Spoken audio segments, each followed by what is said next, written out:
오늘 하나님의 말씀은 사도행전 7장 1절서 53절까지 되겠습니다. 사도행전 7장 1절서 53절.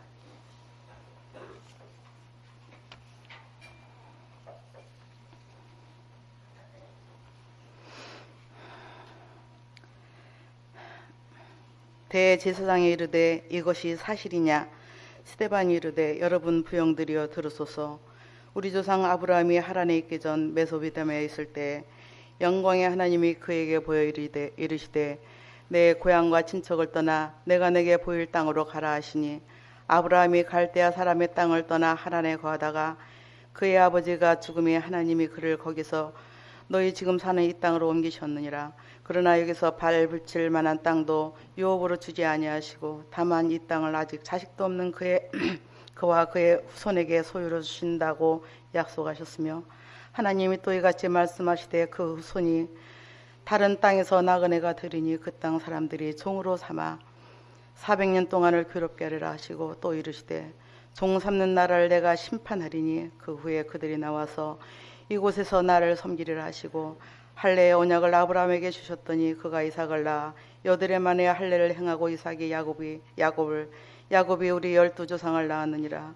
여러 조상이 요셉을 시게 하여 애굽에 팔았더니 하나님이 그와 함께 계셔 그 모든 환난에서 건져내사 애굽 왕 바로 앞에서 은총과 지혜를 주심에 바로가 그 애굽과 자기 온 집의 통치자로 세웠느니라.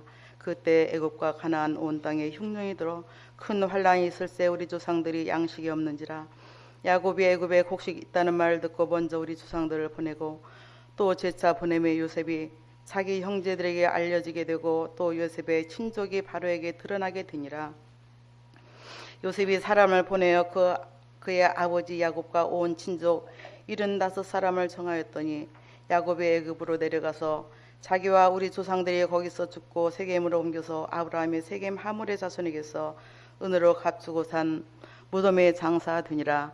하나님이 아브라함에게 약속하신 때가 가까움에 이스라엘 백성이 애굽에서 번성하여 많아졌더니 요셉을 알지 못한 새 임금이 애굽 왕위에 오르매 그가 우리 족속에게 교활한 방법을 써서 조상들을 괴롭게 하여 그 어린 아이들을 내버려 살지 못하게 하려 할세. 그때 모세가 낳는데 하나님 보시기에 아름다운지라. 그의 아버지의 집에서 석 달 동안 길리더니 버려진 후에 바로의 딸이 그를 데려다가 자기 아들로 기르매 모세가 애굽 사람의 모든 지혜를 배워 그의 말과 하는 일들이 능하더라.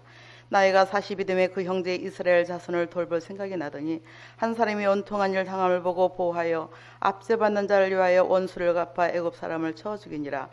그는 그의 형제들이 하나님께서 자기의 손을 통하여 구원해 주시는 것을 깨달으라고 생각하였으나 그들이 깨닫지 못하였더라. 이튿날 이스라엘 사람끼리 싸울 때에 모세가 와서 화해시키려 하여 이르되 너희는 형제인데 어찌 서로 해치느냐 하니 그 동물을 해치는 사람이 모세를 밀어떠 이르되 누가 너를 관리와 재판장으로 우리 위에 세웠느냐? 내가 어제는 애굽 사람을 죽임과 같이 또 나를 죽이려 하느냐 하니 모세가 이 말 때문에 도주하여 미디안 땅에서 나그네 되어 거기서 아들 둘을 낳으니라. 40년이 잠에 천사가 시내 산 광야 가시나무 떨기 불꽃 가운데서 그에게 보이거늘 모세가 그 광경을 보고 놀랍게 여겨 알아보려고 가까이 가니 주의 소리가 있어 나는 내 조상의 하나님 즉 아브라함과 이삭과 야곱의 하나님이라 하신대. 모세가 무서워 감히 바라보지 못하더라. 주께서 이르시되 내 발에 신을 벗으라. 내가 서 있는 곳은 거룩한 땅이니라. 내 백성의 애굽에서 괴로움 받음을 내가 확실히 보고 그 탄식하는 소리를 듣고 그들을 구원하려고 내려왔노니 이제 내가 너를 애굽으로 보내리라 하시니라. 그들의 말이 누가 너를 관리와 재판장으로 세웠느냐 하며 거절하던 그 모세를 하나님은 가시나무 떨기 가운데서 보이던 천사의 손으로 관리와 속량하는 자로서 보내셨으니 이 사람이 백성을 인도하여 나오게 하고 애굽과 홍해와 광야에서 40년간 기사와 표적을 행하였느니라. 이스라엘 자손에 대하여 하나님이 너희 형제 가운데서 나와 같은 선지자를 세우리라 하였던 자가 곧 이 모세라. 시내산에서 말하던 그 전사와 우리 조상들과 함께 광야 교회에 있었고 또 살아있는 말씀을 받아 우리에게 주던 자가 이 사람이라. 우리 조상들이 모세에게 복종하지 아니하고자 하여 거절하며 그 마음이 도리어 애굽으로 향하여 아론도로 이르되 우리를 인도할 신들을 우리를 위하여 만들라. 애굽 땅에서 우리를 인도하던 이보세는 어떻게 되었는지 알지 못하노라 하고 그때 그들이 송아지를 만들어 그 우상 앞에 제사하며 자기 손으로 만든 것을 기뻐하더니 하나님이 외면하사 그들을 그 하늘의 군대 섬기는 일에 버려 두셨으니 이는 선지자의 책에 기록된 바 이스라엘의 집이여 너희가 광야에서 40년간 희생과 제물을 내게 드린 일이 있었느냐. 몰록의 장막과 신 레판의 별을 만들었으며 이것은 너희가 절하고자 하여 만든 형상이로다. 내가 너희를 바벨론 밖으로 옮기리라 함과 같으니라. 광야에서 우리 조상들에게 증거의 장막이 있었으니 이것은 모세에게 말씀하시니가 명하사 그가 본 그 양식대로 만들게 하신 것이라. 우리 조상들이 그것을 받아 하나님이 그들 앞에서 쫓아내신 이방인의 땅을 점령할 때에 여호수아와 함께 가지고 들어가서 다윗 때까지 이르니라. 다윗이 하나님 앞에서 은혜를 받아 야곱의 집을 위하여 하나님의 처소를 준비하게 하여 달라고 하였더니 솔로몬이 그를 위하여 집을 지었느니라. 그러나 지극히 높으신 이는 손으로 지은 곳에 계시지 아니하시나니 선지자가 말한 바 주께서 이르시되 하늘은 나의 보좌요 땅은 나의 발등상이니 너희가 나를 위하여 무슨 집을 짓겠으며 나의 안식할 처소가 어디냐. 이 모든 것이 다 내 손으로 지은 것이 아니냐 함과 같으니라. 목이 곧고 마음과 귀에 할례를 받지 못한 사람들아 너희도 너희 조상과 같이 항상 성령을 거스르는도다. 너희 조상들이 선지자들 중에 누구를 박해하지 아니하였느냐. 의인이 오시리라 예고한 자들을 그들이 죽였고 이제 너희는 그 의인을 잡아준 자요 살인한 자가 되나니 너희는 천사가 전한 율법을 받고도 지키지 아니하였더라 하니라. 아멘.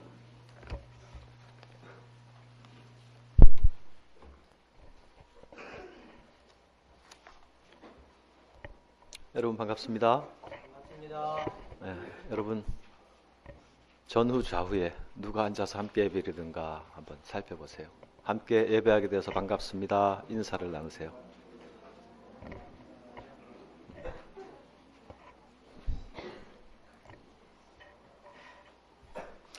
잠시 기도합니다. 하나님, 이 시간 주의 성령께서 우리와 함께 하시며 우리의 심령을 통치하여 주시고 주의 말씀을 우리의 심령 가운데 들려 주시옵소서. 우리가 그것을 즐거워하며 기뻐하며 사모하는 한 시간 되게 하옵소서. 예수님 이름으로 기도합니다. 아멘.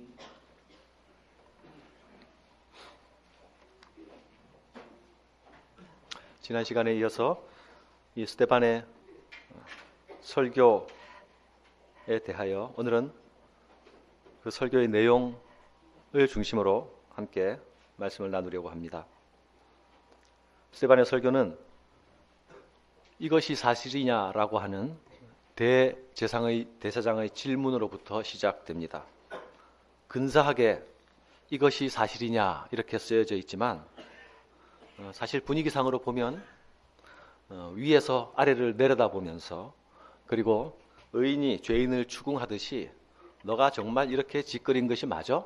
라는 분위기로 스데반에게 질문하였을 것입니다. 추궁하였을 것입니다. 그에 대하여서 스데반은 여러분 부형들이여 들으소서라고 말함으로 그의 설교를 시작합니다.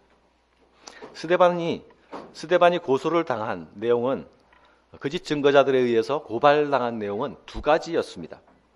첫째는 그가 성전을 폄하하고 훼손시키는 발언을 했다는 것과 또 하나는 모세의 율법을 거스려 말했다라는 것입니다. 하나는 위대한 모세의 율법에 대한 도전이고 또 그들이 붙들고 있는 그 성전 중심의 신앙, 이 거룩한 성전에 대한 모독이니 이 둘 다 신성 모독죄에 해당한다라고 하는 것이 고발자들의 고발의 주 내용입니다.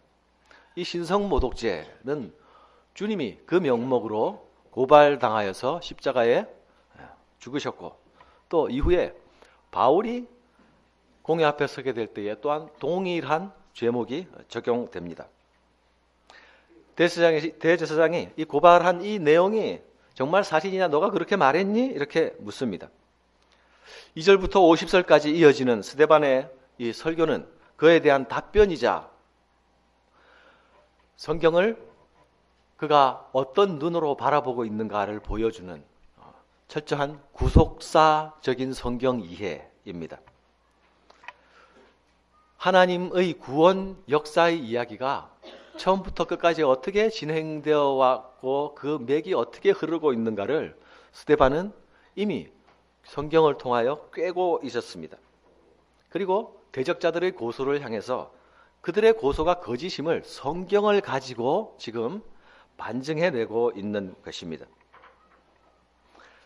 스데반의 설교는 나사렛 예수가 이스라엘 구속의 역사, 하나님의 구원 역사의 절정이자 완성임을 입증하는 설교입니다. 동시에 모세와 성전 중심이라는 유대교를 지탱해주는 두 가지 기둥을 완전히 허물어버리는 아주 폭발적이고 공격적인 설교입니다. 스데반의 설교의 요지는 이미 하나님께서 이스라엘을 구원하신 그 구원 역사에서 입증되고 나타났듯이 하나님은 돌로 된 성전을 초월해 계시는 하나님이다 라는 사실입니다. 또 이것은 바로 너가 성전을 모독하였다 라고 하는 거짓 고소에 대한 스데반의 반대 진술입니다. 당신들은 나에게 성전을 모독하였다고 말하나 성전은 사실 하나님이 성전을 초월해 계신다. 너희들 말처럼 그곳에 예루살렘 성전 그곳에만 계시는 것이 아니라. 그리고 또 하나의 요지는 나사렛 예수를 죽이고 대적한 당대의 유대인들이 자기 조상들이 이미 이전부터 줄기차게 보여준 그 하나님을 향한 반역의 역사에 대한 결정판이라는 것입니다. 당신들은 당신 조상들이 해왔던 그 반역의 역사를 결정적으로 되풀이하고 있고 그 반역의 역사를 완성시키고 있는 사람들이다. 이렇게 말하는 것입니다. 이것이 스데반이 모세와 율법을 거스렸다는 거짓 고소에 대하여서 그 고소자들을 향해서 항변하며 대답하는 답변의 설교입니다. 스데반은 먼저 하나님이 돌로 된 성전에 갇혀 계시는 분이 아니라는 것을 성경 역사를 아우르며 설명해 나갑니다. 하나님은 메소포타미아와 하란에서 그들의 조상 아브라함에게 말씀하셨던 하나님이었습니다. 또 애굽에서 요셉을 축복하셨던 하나님입니다. 또 광야의 떨기나무에서 모세에게 말씀하셨던 하나님입니다. 모세에게 말씀하실 때에 불타는 가시나무는 거룩한 장소였고 모세는 그곳에서 신발을 벗어야만 했습니다. 모세는 시내산에서 하나님을 만났고 그곳에서 하나님의 말씀이 주어졌습니다. 또한 광야 교회에서 장막은 그들을 위한 적절한 예배 장소였습니다.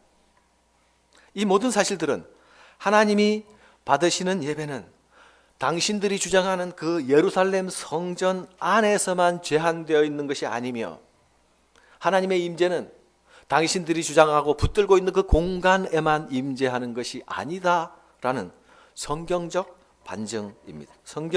성경을 기반한 증거 자료들입니다. 이러한 스데반의 지적은 당대의 유대인들뿐만 아니라 사실은 우리 2000년의 기독교 역사를 통하여서도 반성되어야 할 부분이 아닙니까? 우리가 잘 알다시피 중세의 기독교는 눈에 보이는 교회를 세우는 데에 엄청난 힘과 노력을 기울였습니다. 교회 터를 다지는데 100년씩, 150년씩. 지금은 아주 거대한 흉물로 남아있는 교인들로 그 교회를 채우고 있는 것이 아니라 관광객들의 발길에 구경거리로 서 있는 중세에 세워진 교회들의 모습. 그들이 시간이 흐른 뒤에 지금 그 교회가 그런 모습으로 전락해 있을 것이라는 것을 혹시라도 짐작할 수 있었다고 한다면 150년 터를 닦고 짓는데 또 100몇십 년이 걸리고 하는 그런 일들을 하였을까 생각해 봅니다. 그렇다고 개신교는 예외일 수 있습니까? 특히 한국 교회는 최근에 대형화 바람과 함께 다시 중세가 반복한 건물 자체에 집중하는 양상을 보이고 있는 것 같습니다. 그리고 그들은 그 건물을 향하여 성전이라 부르기를 서슴지 않습니다.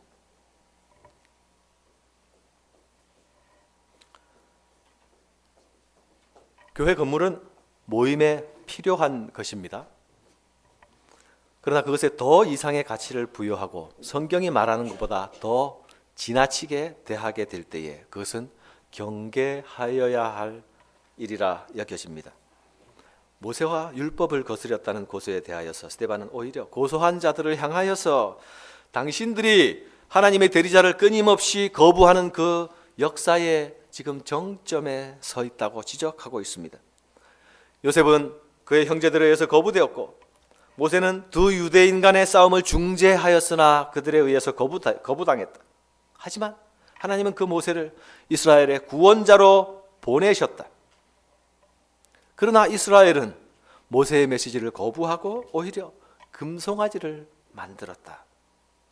이 거부와 배반의 역사에서 모세가 말한 또 선지자들이 말한 의로운 자의 오실 것, 곧 예수 그리스도를 너희들이 죽임으로 의로운 자를 오시리라고 예언한 그 예언자들을 너희가 거부하고 배척하고 죽였듯이 예수 그리스도를 너희가 죽임으로써 이 거부와 불순종과 반역의 역사를 완성하고 있다. 이렇게 지적하고 있는 것입니다. 2절에 보면 여러분 부형들이여 들으소서라고 말한 뒤에 우리 조상 아브라함이 하란에 있기 전에 메소포타미아에 있을 때 영광의 하나님이 그에게 보여, 이렇게 영광의 하나님이 그에게 보여. 스데반은 자신의 설교를 시작하면서 하나님을 언급하는데 그 하나님 앞에 영광의 하나님이라는 수식어를 붙입니다. 아마도 스데반에게 하나님을 어떤 분으로 소개할까 말할까 라고 하는 고민 끝에 그는 영광의 하나님이 가장 적절하겠다라고 판단한 것으로 생각됩니다.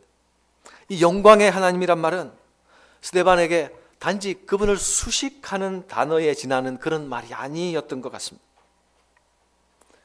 영광의 하나님, 이 영광의 하나님에 대한 그의 이해는 그의 설교 전체를 아우러 내려가고 있습니다. 사랑하는 여러분, 우리가 하나님을 어떤 분으로 이해하고 있는가에 따라 우리의 신앙의 컬러가 결정될 수 있습니다. 여러분은 하나님을 어떤 하나님으로 부르고 계십니까?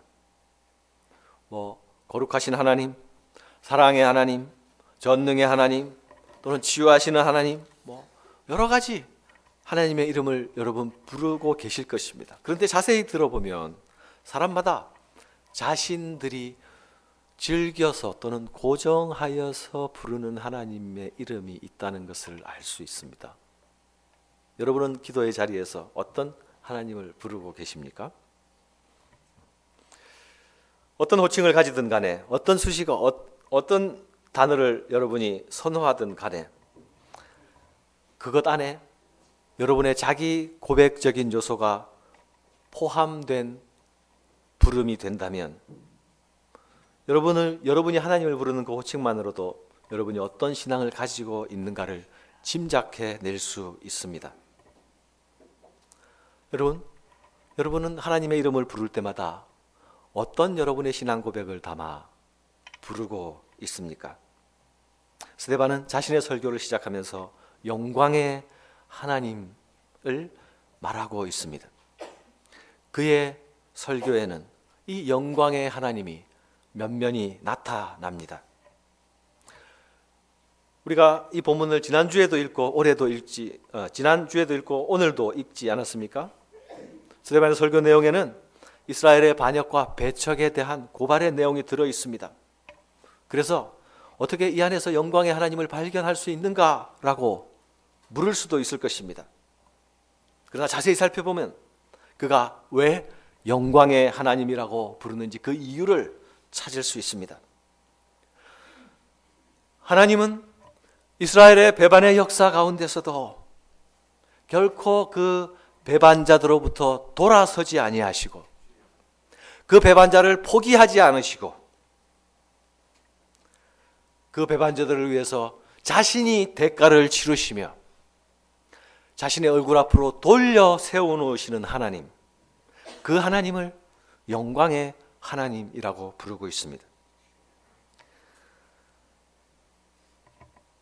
요셉을 시기한 그 형들을 버리지 않으시고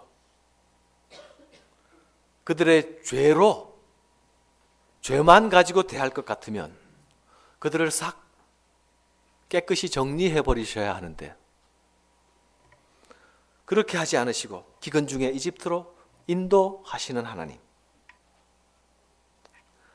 모세를 배척하고 끊임없이 괴롭히는 그 이스라엘 백성들을 포기하거나 버리시지 않으시고 끝내 가나안으로, 약속의 땅으로 이끌어 들이시는 그 하나님, 모세를 살인자로 고발하는 동족들을 향해서 아이고 너희들은 구원받을 자격도 없구나 이렇게 말씀하시지 않고 모세를 훈련시키시고 그에게 임무를 부여하시며 그들의 구원자로 보내시는 하나님,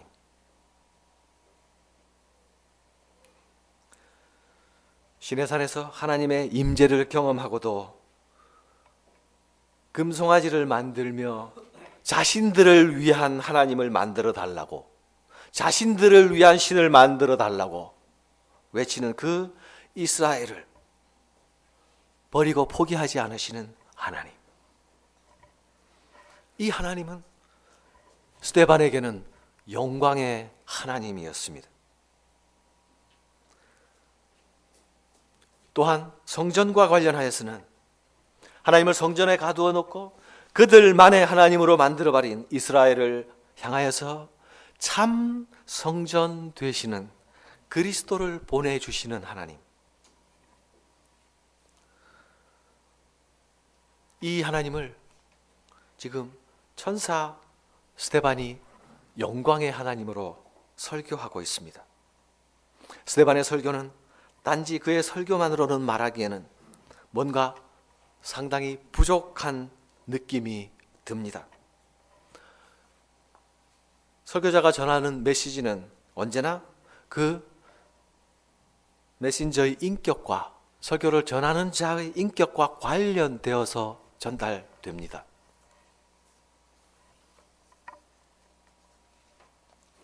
사실 여러분이 설교를 들을 때에 여러분의 머리 안에서 이런저런 생각들이 막 작동하죠. 송 목사 저게 저런 말을 할 자격이 있나? 라는 마음을 가지고 듣는 분이 혹 계시다면 제가 하는 설교가 전혀 마음에 다가가 들리지 않게 될 것입니다. 반면에 제가 하는 한마디 한마디가 저가 누구인지를 이해하는 그리고 신뢰하는 바탕하에서 듣게 될 때에는 전혀 다른 강도로, 전혀 다른 의미로 여러분이 받아들일 수 있게 될 것입니다. 하나님은 말씀을 주어서 자신의 사역자들을 통하여 말씀하게 하시지만 또한 사역자 자체로 메시지가 되게 하십니다.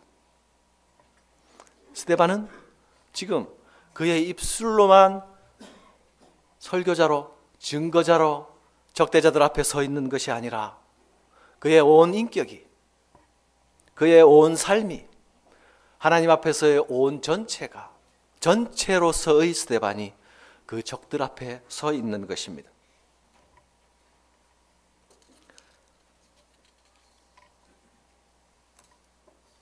우리가 대화할 때에도 우리가 얼굴과 얼굴을 맞대고 또 눈과 눈을 마주치고 서로의 표정을 읽으면서 이렇게 대화를 나누지 않습니까? 서로 대화를 할 때에 한 사람 얼굴을 들려놓고 등을 보고 이야기를 한다든지 또는 얼굴을 가면을 씌워놓고 대화를 한다든지 이런 것은 굉장히 괴이한 일이 되지 않겠습니까? 스데반의 설교는 누가가 기록을 통하여 드러내고 있는 것처럼 지금 그의 얼굴에서 나타나는 이 빛과 떼어놓고는 결코 말할 수가 없습니다. 공회 중에서 많은 사람들이 다 스데반을 주목하여 보니 그 얼굴이 천사의 얼굴과 같더라. 영광의 하나님을 설교하는 분위기로 천사의 얼굴보다 더 적합하고 더 잘 어울리는 것을 찾을 수 있을까요? 그는 지금 설교자로 서기 위해서 천사의 메이크업을 하고 그 공회 앞에 나타난 것이 아닙니다. 그는 천사였기에 영광의 하나님을 설교할 수 있었습니다. 그는 그의 모습만이 천사의 모습을 가진 것이 아니라 그의 설교와 그의 증거가 오롯이 하나님의 구속 역사의 진술을 선포하고 있었기 때문에 성경을 통하여서 나타내시고자 하는 그 하나님의 마음을 그대로 표현해내고 있었기 때문에 그의 사역 자체로도 천사의 그것과 같은 것이라고 말할 수 있습니다. 우리가 일반적으로 천사에 대해서 생각할 때에 천사하면 아주 환한 빛으로 아름답고 부드럽고 상냥한 모습으로 그릴 때가 참 많죠. 얼굴은 아기와 같고 날개가 달려있고 모나거나 날카로움과 무서움은 전혀 없는. 그러나 천사는 하나님의 대리자로서 하나님의 진노와 심판을 선포하는 하나님의 대리자로 나타나기도 합니다. 스데반의 설교는 이스라엘의 불순종의 역사를 고발하고 있고 자신을 고발하는 공격자들과 그들의 위선과 그들의 거짓을 지금 폭로하고 있지 않습니까? 그들이 스데반을 공격하고 대적하는 것은 그리스도를 공격하고 대적하는 것과 다름없고 그것은 또한 하나님을 대적하고 공격하는 것과 다름없습니다. 그들의 위선과 그들의 거짓과 그들의 죄악을 드러내고 폭로하는 일은, 그들의 실체적인 죄악을 드러내는 일은 바로 진노의 천사, 심판의 천사가 감당하는 역할입니다. 영광의 하나님은 단지 그날의 분위기를 위해서 필요한 그런 수사가, 그날의 분위기를 위해서 설명하기 위해서 선택된 그런 수사가 아니라 스데반의 신앙과 그의 고백과 그의 믿는 하나님에 대한 믿음을 표현하는 가장 적절한 표현이었다고 말할 수 있습니다. 영광의 하나님을 말하는 설교자 스데반은 또한 그의 설교 중에 하늘의 영광을 보게 됩니다. 그는 영광의 하나님에 대하여 입으로 증거하면서 동시에 그 영광의 하나님과 실제로 접속되어 있는 사람이었습니다. 사랑하는 여러분, 하나님은 자신을 사랑하는 자들에게 자신을 나타내 보여주십니다. 하나님의 영광을 설교하고 있는 스데반에게 하늘의 영광을 열어 보여주고 계시지 않습니까?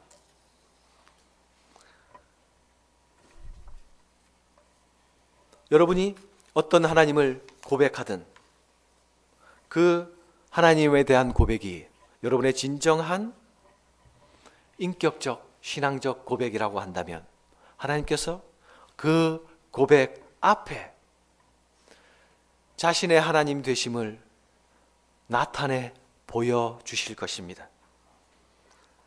하나님이 여러분의 그리스도에 대한 고백에 동의하시고 인정하실 때에 여러분을 향하여 강력한 증거로서 그것의 옳음을 확인시켜 주시고 확증시켜 주실 것입니다.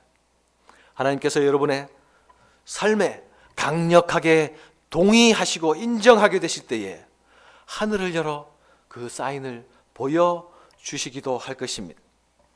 물론 이런 사인을 얻지 못한다고 해서 구원받지 못하는 것은 아닙니다.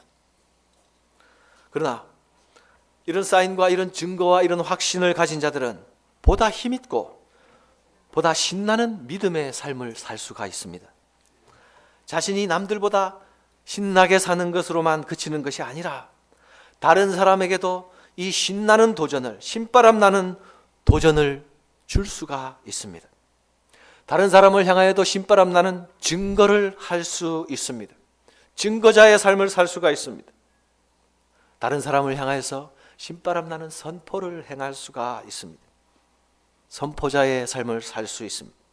하나님께서 주시는 큰 확신과 하나님의 강력한 동의를 경험한 하나님의 백성들은 그들이 가지는 특별하게 구별되는, 세상과 구별되는, 다른 사람과 구별되는 모습으로 인해서 다른 사람들에게 충격과 도전으로 다가갑니다. 그들의 삶 자체가, 그들의 존재 자체가 도전이요, 선포요, 격려의 메시지가 되는 것입니다. 스데반의 설교의 또 하나의 축은 이스라엘이 하나님의 사람들을 철저히 배척해 왔다는 것입니다. 우리는 이스라엘이 하나님의 선택된 백성으로서 역사를 가지고 있다만 기억하고 있지 않습니까? 그러나 지금 스데반은 그 하나님의 백성으로서의 역사가 철저한 배척과 반역과 거부의 역사라는 것을 역설합니다. 그들은 요셉을 배척해서 버렸고, 그들은 모세를 배척하였고, 또 그들은 하나님을 배척하여 스스로 금송아지를 만드는 우상을 선택하였고, 또한 그들은 하나님께서 보내신 그리스도를 배척하였고, 지금은 성령을 배척하고 있다. 이러한 배척과 거부의 역사에도 불구하고 그들을 버리시지 않는 영광의 하나님을 스데반은 설교하고 있습니다. 하지만 배반의 역사가 하나님의 영광과 교묘하게 대조되어서 진행되어가는 느낌을 지울 수가 없습니다. 무엇을 의미합니까? 하나님께서는 이 배반의 역사 속에서 일하신다는 것입니다. 우리들의 불순종의 역사 속에서 일하신다는 것입니다. 순종하는 백성들만 데리고 지내시는 것이 아니라 말 잘 듣는 사람들만 데리고 그분의 나라를 이끌어 가시는 것이 아니라 순종과 관계가 없는, 순종과 무관한, 반역과 절친한 사람들과 씨름하시며 또 씨름하시고, 그들을 다루시고 또 다루시고, 그들을 기다리시고 또 기다리시면서 그들을 만들어 가시는 하나님이라는 것입니다. 하나님이 결코 우리의 불순종과 배반으로 하나님 자신의 일을 포기하시거나 멈추어 버리시지를 않습니다. 사실은 바로 하나님의 이러한 성품 때문에 지금 우리가 여기 나와 앉아 있는 것 아닙니까? 우리의 불순종과 우리의 반역과 우리의 거부마다 하나님께서 1대1로 응대하셨다고 한다면 지금 어느 누가 여기서 하나님께 예배할 수 있겠습니까? 스데반의 설교 안에는 우리가 스데반 편이 되어서 이 장면을 보고 해석하면 배반의 역사를 가진 이스라엘의 역사를 눈살 찌푸리며 보게 될 것입니다. 그래서 이 배반의 역사와 궤를 같이 하고 있는 산헤드린 공회와 스데반의 대적자들, 그들을 우리가 스데반과 동일시되어서 적대음을 가지고 바라보고 있습니다. 우리가 그 편에서 스데반의 사건을 바라볼 수 있는 것은 참 감사한 일이기도 합니다. 그러나 엄밀하게 다시 생각해 보면 우리가 진정 동일시해야 하는 대상이 스데반인지 아니면 스데반을 공격하고 있는 산헤드린 공회원들과 대적자들인지 헷갈리는 것입니다. 좀 더 엄밀하게 말하면 우리는 우리 자신을 스데반과 동일시하고픈 마음의 소원이 있을 뿐 아닌가? 우리 안에 스데반 쪽에 내가 자리하고 있다는 어떤 증거를 가지고 있는가?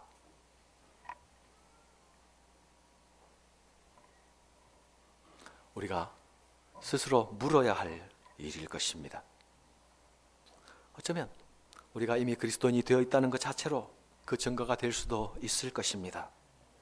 그러나 우리의 본성은 아직도 배반의 역사를 살아온 그 옛 이스라엘의 피가 흐르고 있습니다.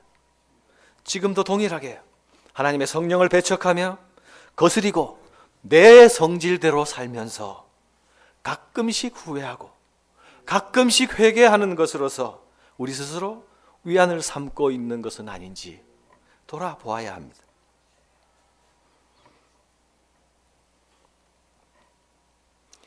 지난주에 제 핸드폰으로 문자로 이런 질문이 왔어요.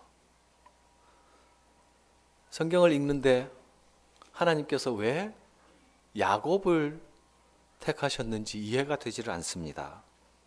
제 눈에 보기에는 야곱은 참 나쁜 사람인 것 같아요. 그런데 왜 하나님은 이런 사람을 선택하셨나요? 여러분도 동일하게 성경을 읽으면서 이런 질문을 가진 적이 없습니까? 야곱보다는 에서가 훨씬 신사적인 사람 아니었습니까? 분명히 동일한 저울에 놓고 단다고 한다면 야곱이 에서의 무게를 감당해내지 못할 것입니다. 야곱의 성품은 결코 본받을 만한 성품이 아닙니다. 단 한 가지만 빼놓고 하나님의 약속과 그 언약적 축복을 사모하는 마음이 있는 그 하나만 빼놓고 그의 행실을 두고 보자면 거짓말이요, 사기꾼이요, 자기중심적이요, 잔머리만 팽팽 돌아가는 사람. 그런데 왜 하나님이 이런 사람을 선택하셨나? 이것이 하나님께서 구속 역사 안에서 구원이 무엇인지를 설명해 주는 사건입니다. 구원은 저울에 재서 상대적으로 점잖고 괜찮은 사람들을 위하여 준비된 선물이 아니라 하나님의 은혜 없이는 전혀 가능성이 없는 야곱과 같은 자들을 위하여 준비한 하나님의 선물이라는 것을 알게 하기 위하여서 하나님은 에서를 선택하여서 그 계열을 이어가지 않으시고 야곱을 선택하셔서 자신의 언약의 계열을 이어가시는 것을 보여주시는 것입니다. 하나님이 야곱을 선택하셨으니 우리도 야곱처럼 꾀돌이처럼 살아도 되지 않을까? 이런 생각하지 마십시오. 우리 집에 들어가는 입구에 부동산이 있는데 이름이 야곱 부동산 이렇게 돼 있어요. 제가 보면서 저 사람이 야곱이 누군지 알고 지었나? 저라면 안 들어갈 것 같아요. 분명히 이 사람이 성경에 있는 야곱을 쓴 건 맞긴 맞는데 야곱 부동산.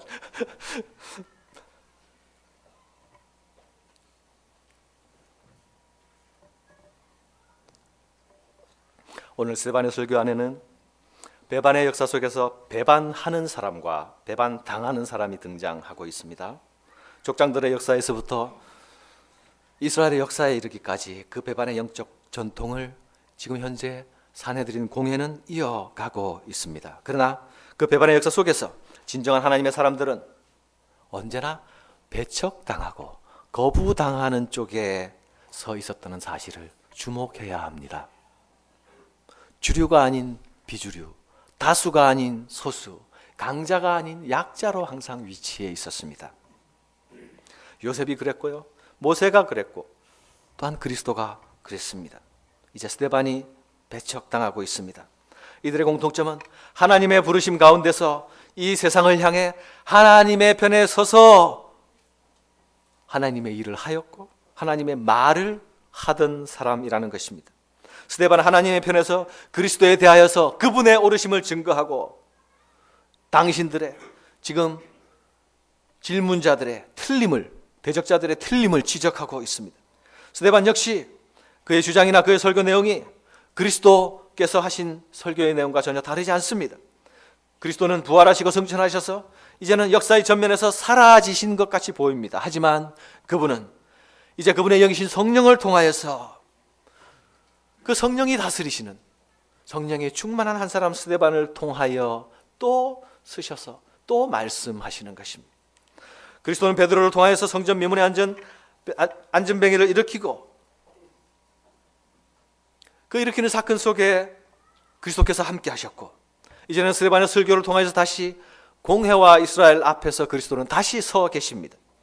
성전 미문에 앉으면서부터 걷지 못하던 사람은 평생 성문 앞에 앉아 있었지만 그들이 자랑하는 그 예루살렘 성전은 그 병자를 위하여서, 그 안전뱅이를 위하여 할 수 있는 일은 아무것도 없었습니다. 철저히 무능하였습니다. 그러나 그리스도는 이 손으로 지은 성전의 무능을 고발하며 자신이 하나님의 능력으로 하나님의 임재를 이 땅 가운데 나타내는 진정한 성전임을 나타내셨습니다. 또한 그리스도를 고발하고 못 박은 산헤드린 공회의 불법과 악의적인 태도를 다시금 스데반을 통하여서 고발하며 도전하고 계십니다. 이는 그리스도와 그의 나라를 위한 싸움이 그분의 성령에 사로잡힌 자들에 의해서 계속 이어져 가고 있는 것을 보여주는 대목입니다. 사랑하는 여러분, 언제나 하나님의 사람들은 소수자였습니다. 언제나 그들은 이 세상 가운데서 고독했습니다. 종교개혁 당시에 칼빈이나 루터나 즈빙글리가 그리하였습니다.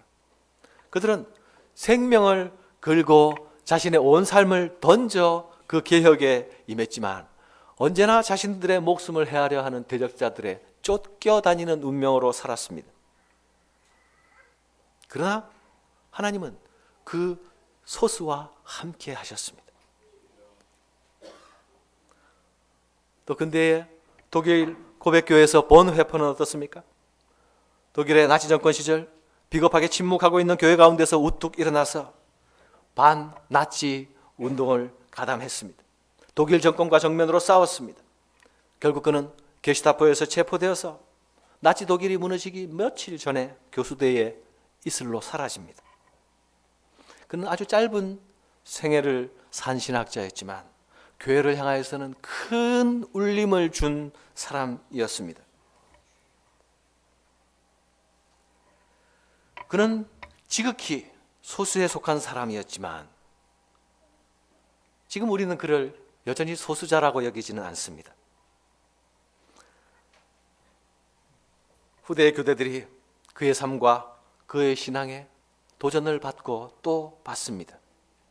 지금도 그의 저서들은 많은 사람들에 의해서 감동적으로 읽혀지고 있습니다.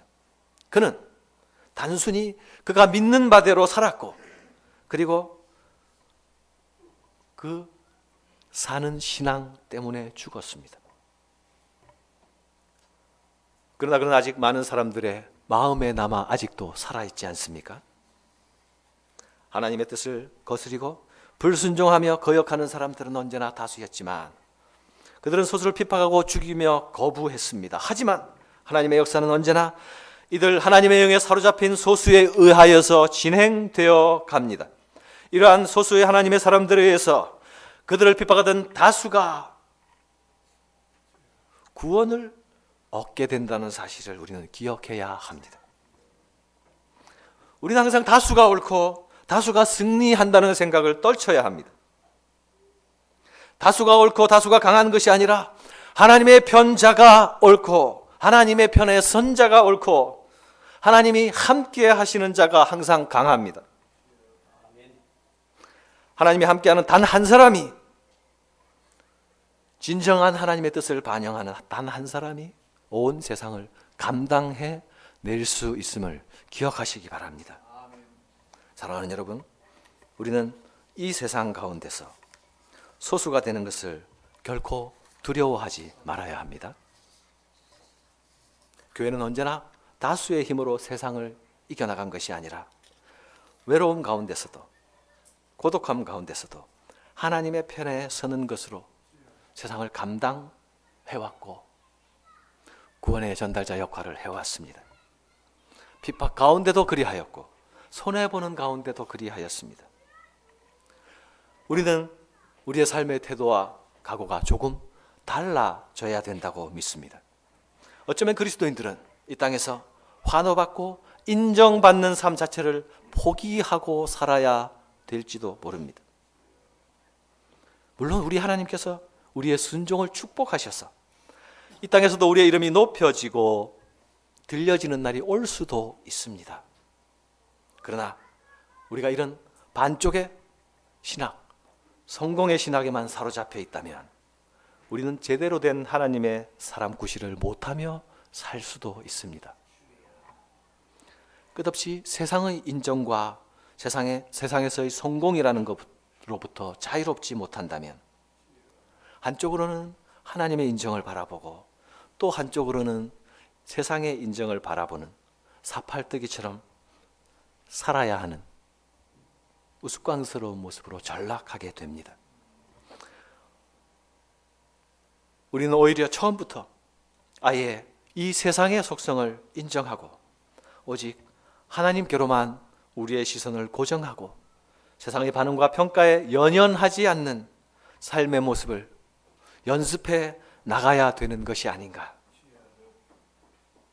이 땅에서 소수로 사는 것을 자연스럽게 여겨가는 훈련을 해야 하는 것이 아닌가.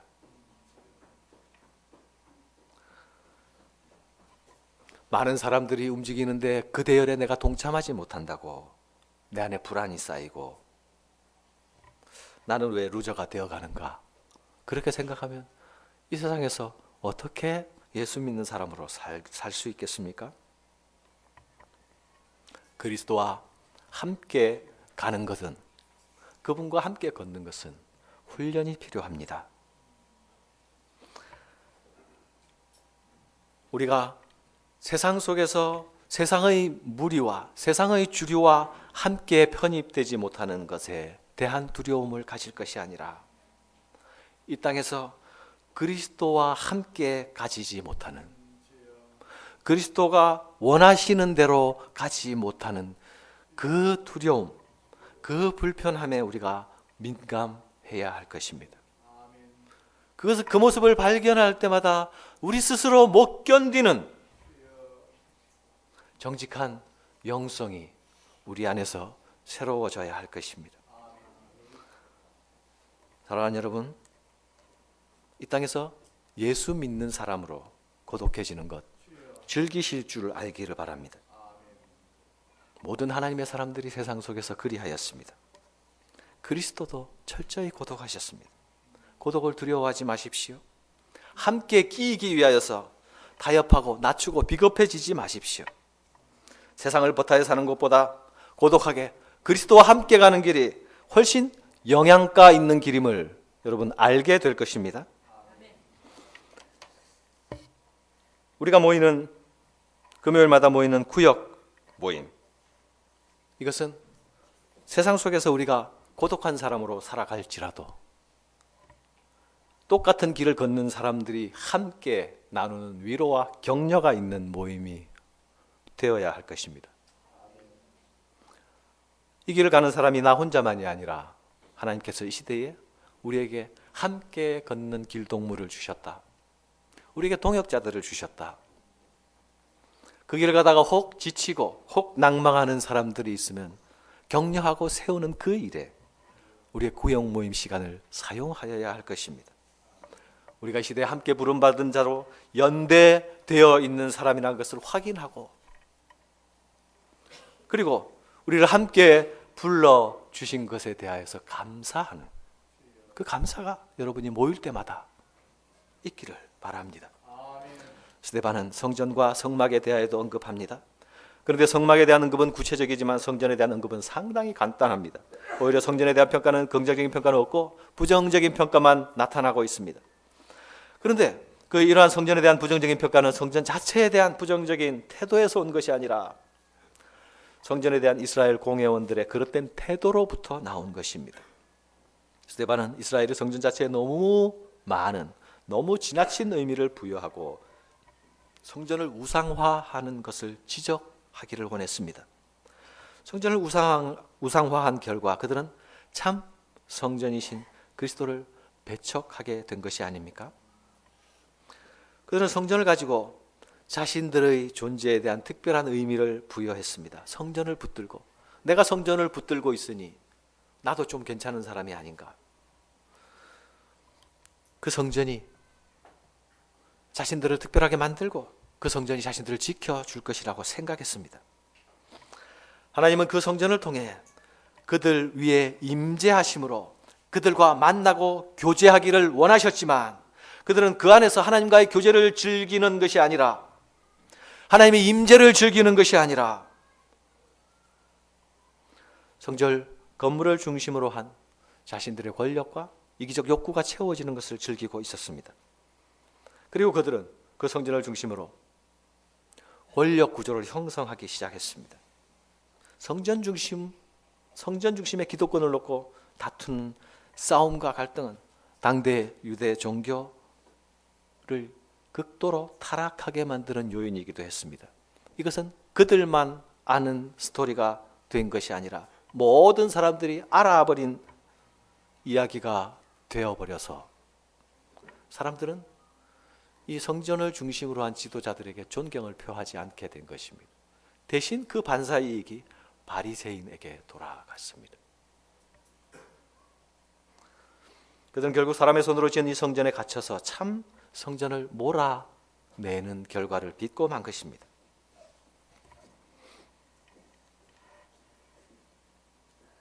우리 한국 교회는 처음 복음이 들어올 때부터 성전이란 말을 사용하지 않았습니다.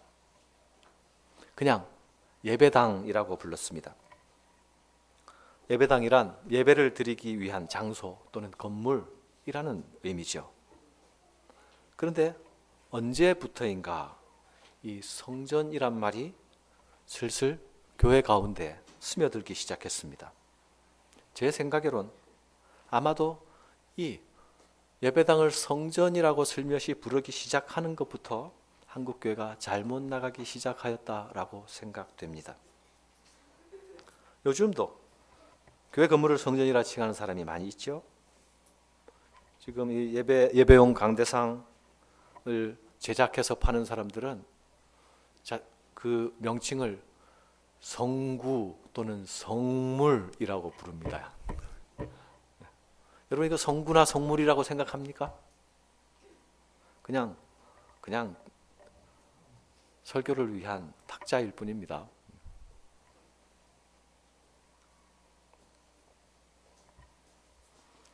내 앞에 꽃꽂이가 이쁘게 되어 있지만 혹 교회 다니는 사람들을 위하여 꽃꽂이 강습을 하는 사람들은 성전 꽃꽂이 강습 이렇게 해놨습니다. 그렇죠? 저는 한 번도 예배당 꽃꽂이 강습이라고 쓰는 걸 본 적이 없습니다. 좀 성전이라고 불러야 좀 근사해지는 느낌인가 봐요. 그러나 건물은 건물일 뿐이고 그 건물이 예배 용도로 쓰일 때에 예배당이 되는 것입니다. 그리고 예배당은 그냥 예배당일 뿐입니다.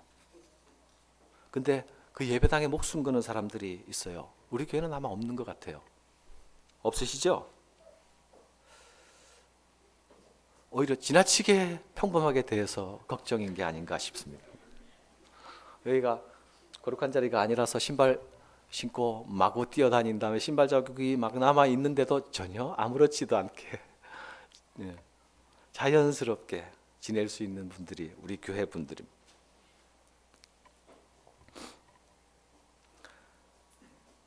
그들이 그리스도를 위해 목숨 걸지 않고 눈에 보이는 건물을 위해서 목숨 걸게 될 때에 하나님의 근심은 깊어집니다.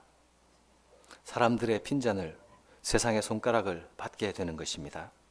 그러나 그 반대의 극단에 서 있는 태도도 합당하다고 볼 수는 없습니다. 예배당은 성전이 아니니 별로 신경 쓸 것이 없다. 그 자체로 거룩한 곳이 아닌데 우리가 관심을 기울일 필요가 있나? 라고 말하는 일부의 사람들을 보게 됩니다. 그러나 또한 이들은 하나만 알고 둘은 모르는 사람들입니다. 어쩌면 하나라도 몰랐으면 더 도움이 되지 않았을까 하는 생각이 들기도 합니다. 최소한 우리가 집안을 깨끗게 하듯이 우리 집을 우리가 일부러 더럽히지 않잖아요. 뭐 어지러움에 익숙해서 지내는 스타일의 사람들은 또 뭐 할 수 없지만, 비교적 그래도 일부러 집을 어지르려는 사람은 없고 결과적으로 어지러져 있지만, 그렇죠? 적어도 우리가 함께 모이는 장소이니 그 수준 이하로는 떨어져서는 안 되겠다. 또 우리가 함께 모이기 때문에 이게 어느 다른 건물보다 훨씬 더 의미 있는 건물이 안 되겠습니까? 네.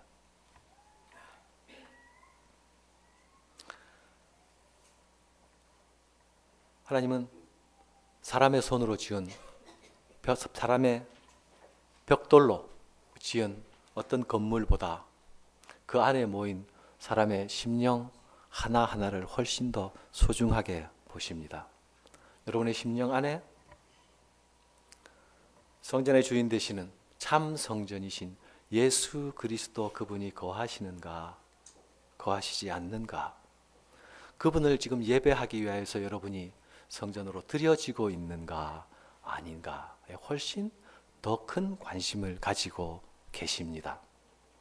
여러분이 예배의 자리에 앉아 있을 때만이 주의 성전이 되는 것이 아니라 여러분이 생활하시는 모든 시간과 모든 공간 속에서 여러분이 하나님 앞에서 받아들여지는 성전으로 항상 서 있을 수 있기를 바랍니다. 말씀을 마칩니다. 반역의 역사에도 불구하고 결코 우리를 포기하지 않으시는 하나님을 찬양하십시다. 그러나 다시는 이 반역의 역사에 동참하지 않기를 작정하고 각오하는 마음으로 날마다 주 앞에 나아가야 할 것입니다. 우리 안에 우리가 하나님 앞에서 날마다 우리를 비추어 보고 날마다 우리를 씻지 아니하면 어느새 우리 안에 흐르고 있는 그 반역의 피가 우리를 이끌어가고 우리를 주도해 가게 될 것입니다. 이제 우리가 그리스도의 피로 다시 새로운 창조물이, 새로운 피조물이 되었으니 그분의 피로 우리가 다시 수혈받은 존재가 되었으니 이제 반역의 역사가 아닌 새로운 순종의 역사를 써내려 가십시다. 불편과 불만의 역사를 되풀이하지 않고 감사와 찬양의 역사를 써내려 갑시다. 하나님께서 값주고 사신 성전들이 하나님께서 기대하시는 그 기대대로 반응하는 그 모습들이 여기저기서 확인될 때에, 그때에 하나님이 우리를 기뻐하시게 될 것입니다. 이 축복이 우리 교회에 가득하기를 주님의 이름으로 축원합니다. 하나님,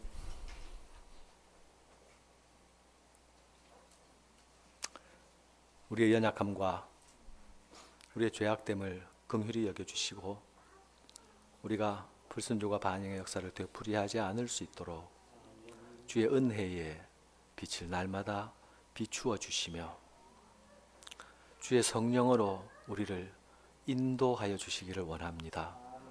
우리 육신의 목소리에 이끌려 다니지 아니하게 하시고 세상이 유혹하는 그 유혹거리에 우리의 마음이 빼앗기지 아니하게 하시고 오직 주의 영광을 바라며 그 주의 영광에 압도되어서 주의 이끌림을 쫓아 달려나가는 믿음의 사람들이 될 수 있도록 주님, 우리 모두를 주께서 축복하여 주시옵소서. 예수님 이름으로 기도합니다. 아멘.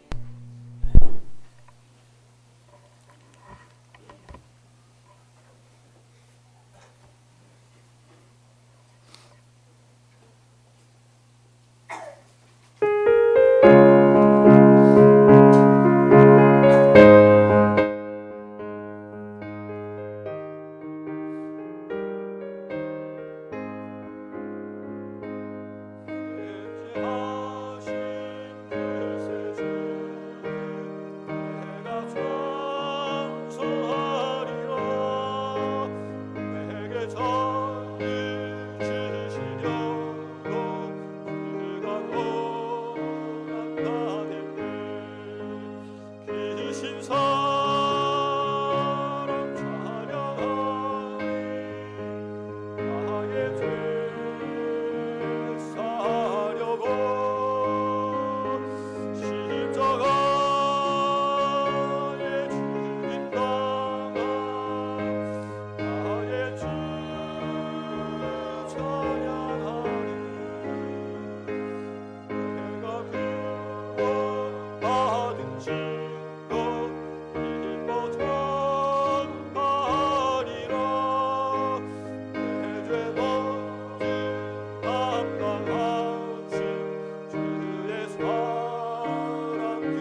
기도 말씀드립니다. 김옥현 성도님이 뇌암으로 삼성의료원에 입원 중이십니다. 함께 기도해 주시기 바랍니다. 오늘 점심시간에 구역 인도자들은 사택 2층에서 식사와 함께 잠시 모임을 가집니다. 주일 오후 작은 모임은 오늘까지 진행되고 3월 첫 주부터 특강으로 진행될 예정입니다. 어떤 반은 이미 종료된 반이 있고요. 성경 개관반은 오늘 마지막 강의가 될 것이고 큐티 훈련반도 오늘 마지막 순서가 될 것입니다. 매일 성경 3, 4, 5로가 나왔습니다. 윤성호 자매에게 문의해 주십시오. 이번 주에 전우진 성도, 약간 이상하네. 전우진 군 입대합니다. 윤문영 사모님 남아공으로 이번 주 출국합니다. 문세원 강도사님 이번 주 23일 목사 구시가 있습니다. 여러분 기도해 주십시오. 금요일 26일 저녁 8시에 기도회로 모입니다. 3월 넷째 주일 오후 구역별 찬양대회를 개최할 예정입니다. 주보에 또 나와 있지 않은데요. 혜지 아빠, 휘민이 아버지가 아마 위암 판정을 받은 것 같습니다. 상세한 그 상황을 위해서 아마 정밀 검사에 들어갔다고 하는데 기도해 주셔야 할 것 같습니다. 암 환자들이 우리 교회에 지금 많이 나타나고 있습니다. 공동체가 함께 열심히 기도하기를 아마 하나님께서 기대하고 계시지 않을까 생각이 됩니다. 오늘 혹시 저희 교회 예배에 처음 참석하셨거나 방문하신 분들 계시면 자리에서 잠시 일어나 주시면 감사하겠습니다.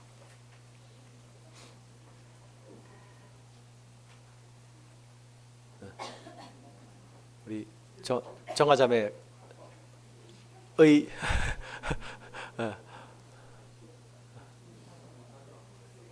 감사합니다. 자주 방문해 주셔서. 혹시 유모실에 같이 조카 감사합니다. 혹시 유모실에는 인사할 분 안 계십니까? 그러면 다 같이 자리에서 일어나셔서 함께 축복하는 시간 갖도록 하겠습니다.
아버지께서 나를 세상에 보내심과 같이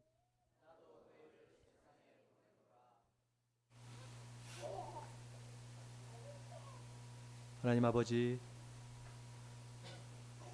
우리 공동체에서 예수님을 알고 함께 예배하다가 이제 다시 군 복무를 위하여서 공동체를 잠시 떠나는 형제가 있습니다. 주님, 그의 길을 예비하시며 군 복무의 기간 동안에 여호와 이레의 하나님을 만나는 은혜를 허락하여 주시옵소서. 그곳에 예비된 사람들을 준비해 주시고 예비된 환경들을 주님께서 허락하여 주시어서 신앙의 사람으로 훈련받는 좋은 훈련의 장이 되게 하시며 여기에서뿐만 아니라 거기에서도 동일하게 임하시는 하나님의 은혜를 경험하는 시간들이 되게 하여 주옵소서. 또 고국을 잠시 방문했다가 또다시 먼 선교지로 떠나는 사모님을 기억하여 주십시오.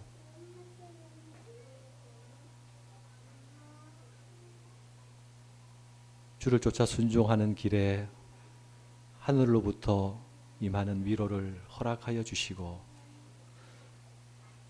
지혜와 힘과 능력을 공급하여 주시어서 세상이 알지 못하는 비밀한 기쁨을 소유한 자로 살아가는 그 축복을 허락하여 주시옵소서. 지금은 우리 주 예수 그리스도의 은혜와 하나님 아버지의 지극하신 사랑과 성령의 감동, 감화, 위로, 역사하심이 하나님 앞에서 참 성전 되기를 소망하며 순종의 역사를 내 삶으로 써내려가기를 소원하는 모든 사람들의 머리 위에 지금부터 영원까지 항상 함께 계실지어다. 아멘.